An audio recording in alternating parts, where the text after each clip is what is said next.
It was the kind of morning when the wind carried whispers instead of dust, quiet and suspicious, like the land itself was waiting to see what would happen. The sun had barely climbed over the hills when a broken wagon creaked down the cracked road into Shiloh Ridge. Its wheels groaned with every slow turn, leaning left as if it were giving up on the journey. No one took notice at first, not the ranch hands lounging at the post office porch, not the saloon keeper sweeping yesterday's lies off the floor. But the moment that wagon reached the center of town and stopped dead in front of the old well, eyes began to lift. Perched on the buckboard was a young woman whose presence didn't match the pitiful state of her wagon. She wore a bonnet too, faded to speak of class, but carried herself like someone who had once owned land choices and a name worth fighting for. Her dress was patchwork, stitched by a tired hand, but her eyes, they were full of fire and history. No one knew her, yet she looked like she belonged to everything the town had forgotten.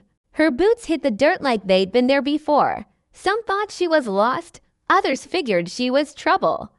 But no one, not even the sheriff, guessed she was Evelyn Calhoun, the last bloodline of a family buried beneath betrayal, whose fortune had once made towns rise and fall. The Calhoun name hadn't been spoken in years, not since the fires, not since the land war swallowed everything west of Eagle Pass. But here she was, not announcing her return with fanfare or vengeance, but with a broken wagon, a bruised past, and a heart that still dared to beat. She didn't ask for help. She didn't need to. By noon, gossip was pouring faster than coffee at the inn. Some said she was a ghost. Others swore they'd seen her in a picture once, framed behind her father in the old courthouse before it burned. Still, she kept her head down and her story sealed behind silent eyes. All she wanted was to get to the edge of town, to the last acre of land that once belonged to her family. The deed was still in her satchel, crumpled but legal. What she didn't know was that someone else had been sitting on it for years, claiming it, bleeding it dry, and that someone wasn't going to hand it back easily. By sundown, Evelyn had set up camp near the dry riverbed, right where the Calhoun homestead used to stand. She sat by a small fire, staring at the ash-colored hills, remembering a childhood she never finished. She didn't come here to beg or weep. She came here to rebuild, to reclaim, to resurrect something the frontier had buried. But already boots were moving in the dark. Already someone was watching from the hills. Because in a place like Shiloh Ridge, redemption doesn't come in peace. It comes in storms. If you're still watching, you've just seen the first crack in the silence that's about to shake Shiloh Ridge. But trust me, the real storm is coming. Evelyn Calhoun is more than a girl with a broken wagon. She's the spark this town forgot it needed. Stick around to see what happens when the past rises from its grave and walks straight into the lies folks built their lives on. Don't forget to like, subscribe, and turn on notifications. Part 2 is where the fight begins and justice starts whispering through the wind. You won't want to miss it. The morning after Evelyn's arrival, the air was unusually still. Not even the wind dared to stir as the town's quiet judgment gave way to silent calculation. Those who had seen her broken wagon now whispered her name with just enough breath to avoid being heard by the wrong ears. The Calhouns had vanished from maps and memory a decade ago, but land like theirs, soaked in old oil and gold dust, never truly went unclaimed. Evelyn didn't know it yet, but what she came to rebuild had long been declared dead by men who grew fat off the funeral. She stood at the edge of the land by mid-morning, staring at the cracked outline of what used to be her father's home. The old windmill lay collapsed beside the bones of the porch, and the cellar door yawned open like a grave that had never closed. But it wasn't the ruin that made her breath catch. It was the barbed wire fencing, newly posted with a hand-painted sign, "No trespassing, property of Gideon Reeves." The name hit her like a fist to the stomach. Gideon Reeves was once the town's lawyer, back when the law was as thin as dust and twice as disposable.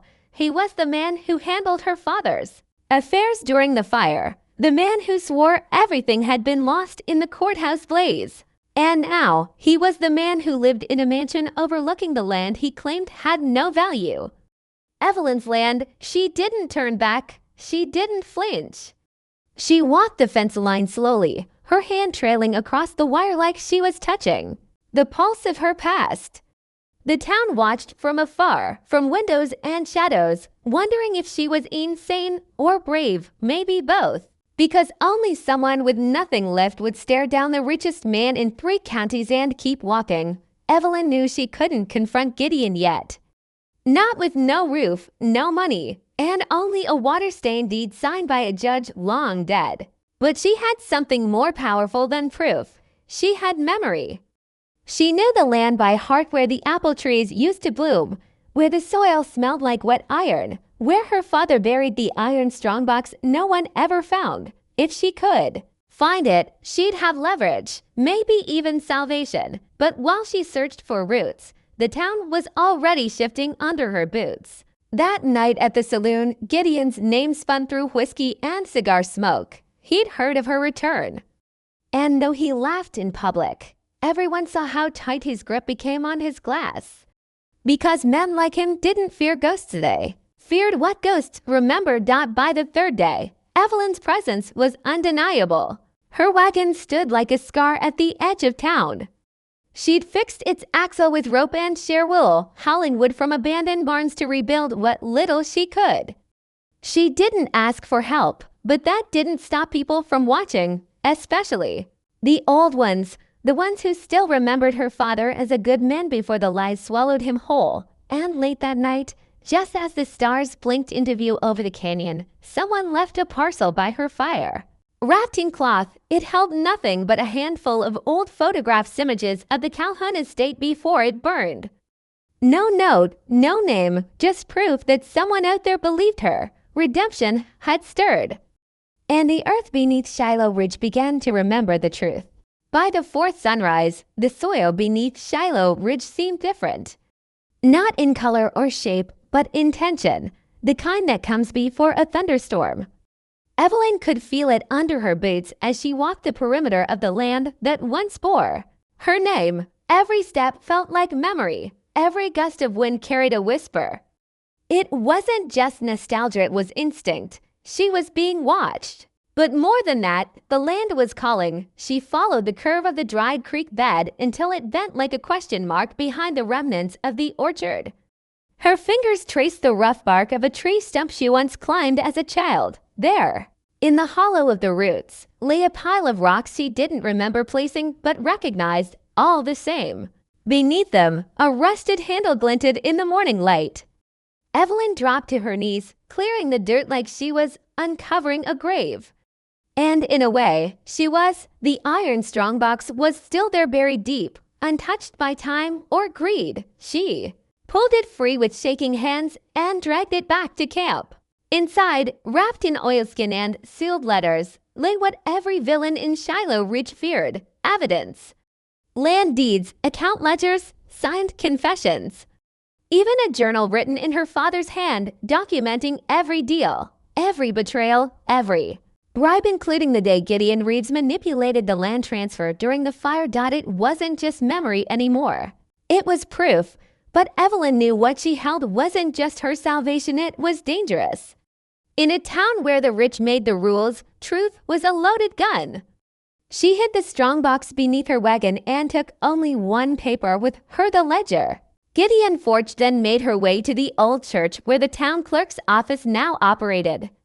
It wasn't much, just a desk, a dusty register, and a man named Eli Turner who'd been counting cattle brands since the war. But Eli had a long memory and a short temper for lies. When Evelyn showed him the page, he squinted long and hard.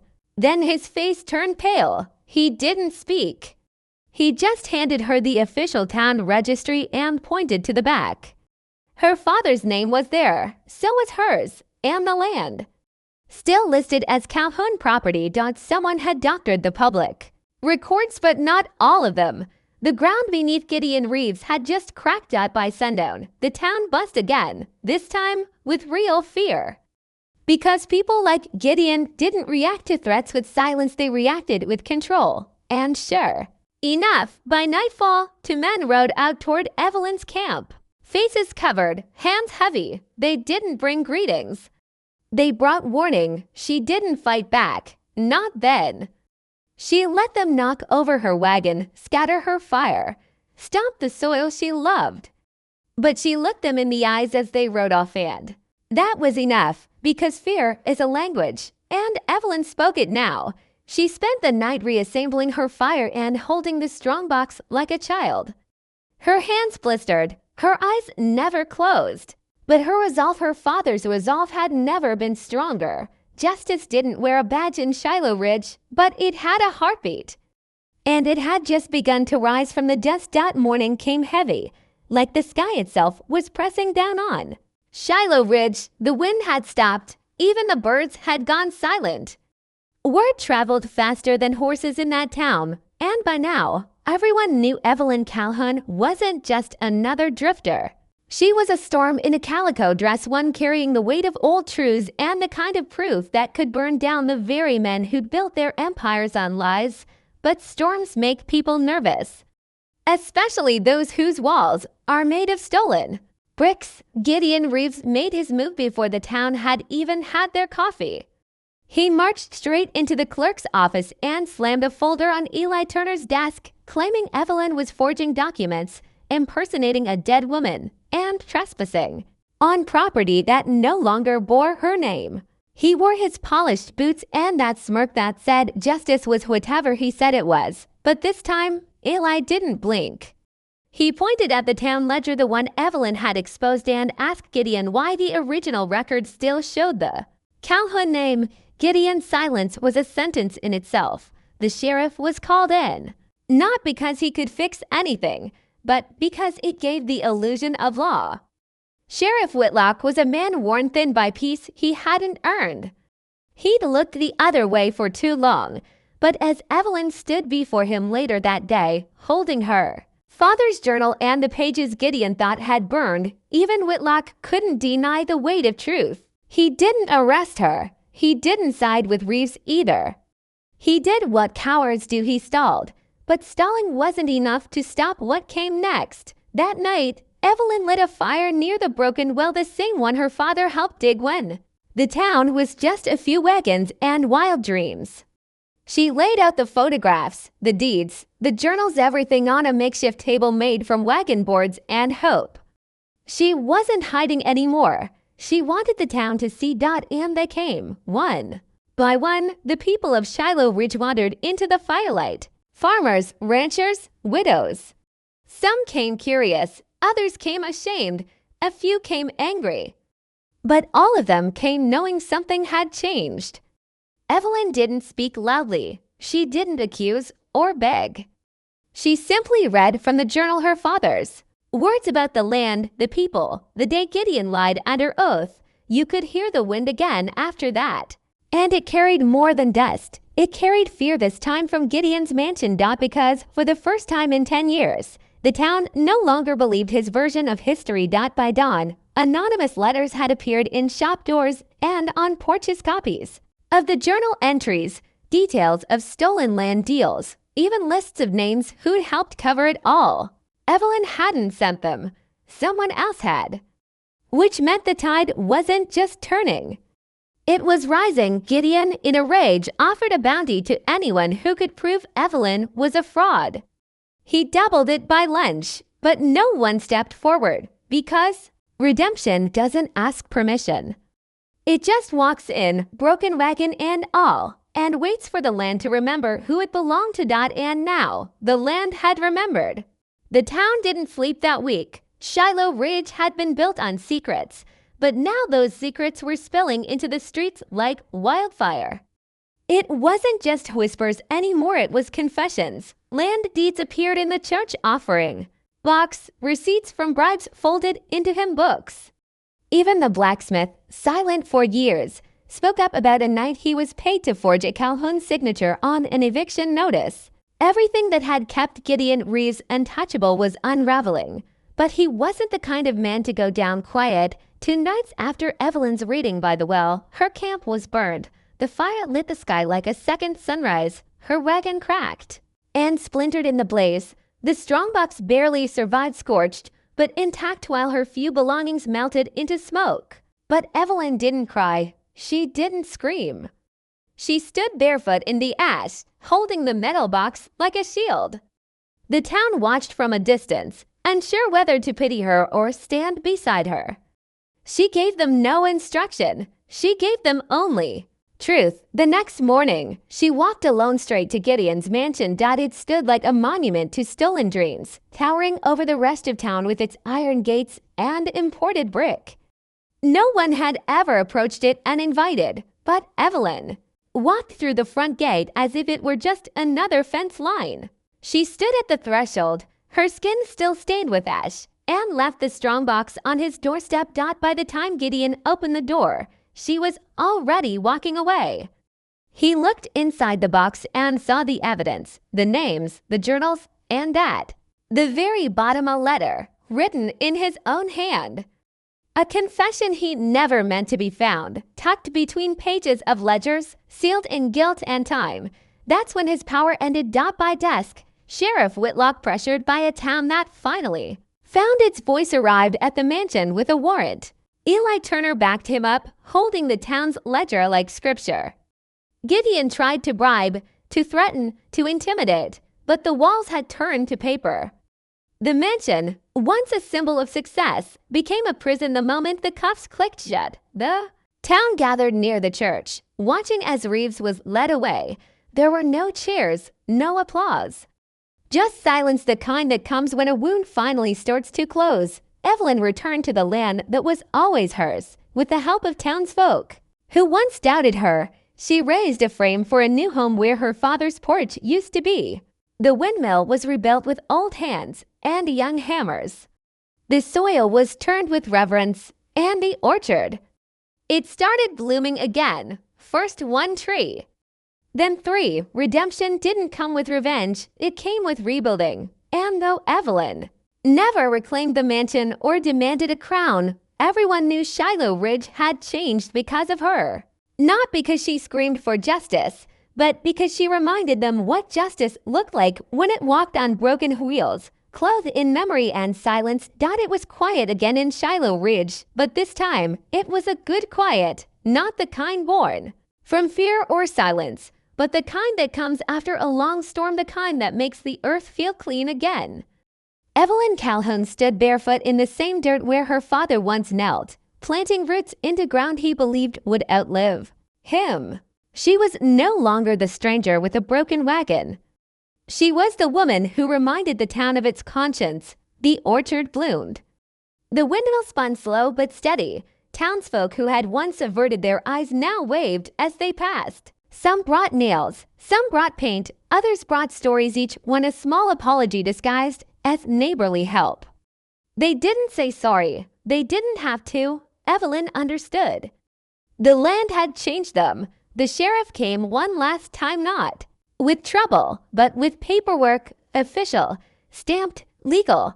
He handed Evelyn the title to the Calhoun land. No more disputes, no more hiding. What was hers was now recognized by the town that once tried to forget her. She took it without a smile, just a slow nod, not because she wasn't grateful, but because she'd earned it.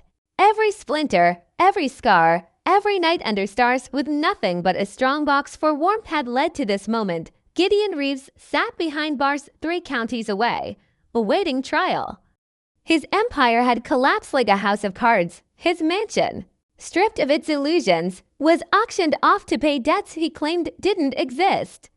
And still, Evelyn never spoke his name again. Because true justice doesn't live in bitterness, it lives in the space where something honest is rebuilt. At the church, a new sign hung from the eaves. Town hall restored by the people. Eli Turner stepped down from his post, saying his time was done, and the town elected a new clerk, a woman named Maybelline Ruiz, who once delivered pies but now carried ledgers and fairness. Shiloh Ridge was changing, slowly but surely. Evelyn never left the land again. She rebuilt the house, one beam at a time, refusing luxury for legacy. She planted new seeds beside the old ones and marked the earth with wooden stones carved with names, her father's, her mother's, and one left blank waiting for what came next. She never married. She never sought riches. But on the day she finally opened the schoolhouse again built from the wood of her burned wagon, every child in town showed up in silence, placing apples on the teacher's desk, not knowing it had once belonged to the richest family in the territory. And as the years passed, travelers sometimes arrived with nothing but a name and a question. Is this Calhoun land? They'd ask, and the town would always answer, it is now, because frontier redemption doesn't wear a crown. It doesn't need a statue. It rides in unbroken wheels, walks barefoot through ice, and leaves behind roots deeper than gold. And though Evelyn Calhoun's story had ended long before the world noticed it began, her land, her truth, and her quiet justice lived on in every tree that bloomed, every windmill that turned, and every child who learned the truth about who really built the frontier. Thank you for staying with us through this powerful journey of truth, grit, and redemption. If Evelyn Calhoun's quiet strength touched you, share this story with someone who needs a reminder that justice doesn't always roar, it sometimes arrives on a broken wagon. Comment below. What would you have done in Evelyn's shoes? Like, subscribe, and stay tuned for more dramatic tales of the forgotten frontier, only on Echoes of Frontier Redemption.